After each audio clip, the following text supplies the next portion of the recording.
hear Caspian scream as soon as I got out of the car. 4-month-old Caspian was in his cot screaming. No one knows for how long.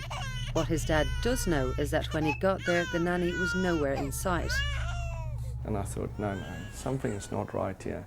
He can't be screaming that much for that long. That's where Caspian was lying. Switch on the light.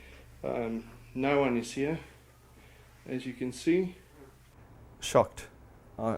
It's disbelief. I mean, you know, I just couldn't think. I don't know what it was. Anger, not sure what's going on. Just completely shocked, blank by, hey, did somebody really leave my baby alone and gone out?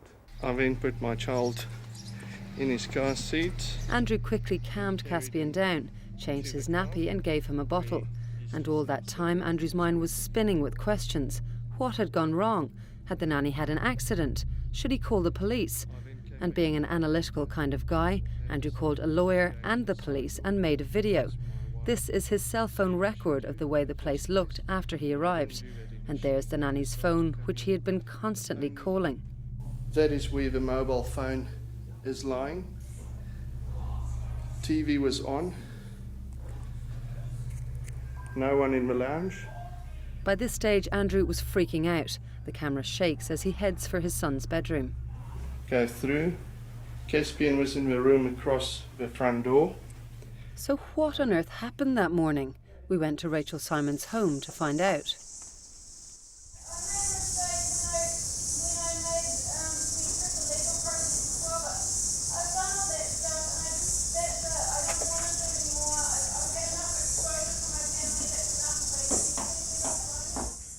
The only explanation the parents have been given is that Rachel Simons had an emergency with her own child that morning and had to take her to the doctor. But they don't believe that. Why would she go out without her phone, and why would she leave their baby behind? Eventually her employer did manage to track her down that morning. She was charged with leaving a child unsupervised and fined $200. And the Gausses suspect this may not have been the only time it happened. I've heard from one of the neighbours that they've seen her leave without the kids a number of times. I've heard from the neighbours from a neighbour that her son boasted about changing Caspian's nappy while mum was out. Poors was naturally apologetic. They said the incident was unfortunate and inexcusable. They offered some at-home nanny help for their 2 kids until they go to school, but they also wanted this undertaking.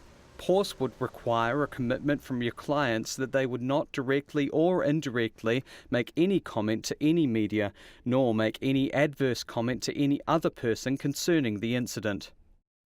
Pretty much the contract said that we cannot speak to anyone, no media, not the Ministry of Education, no one, unless we were asked by police or court.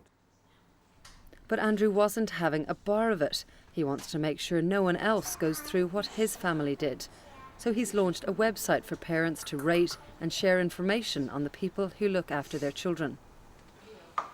People that use them can go and review them and say, yes, we've had a good experience, these guys are good, or make recommendations. We're trying to create a means of improving the service all round.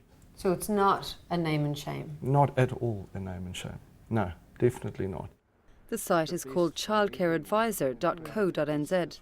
It rates childcare centres and has forums for parents to talk. But the Gausses say 3 months on, they're still afraid to leave Caspian with other people. We can't let him even cry for a bit like you should. We always run up and try and calm him down, keep him happy. If you can't get that care that you can trust in, then you've got a serious problem.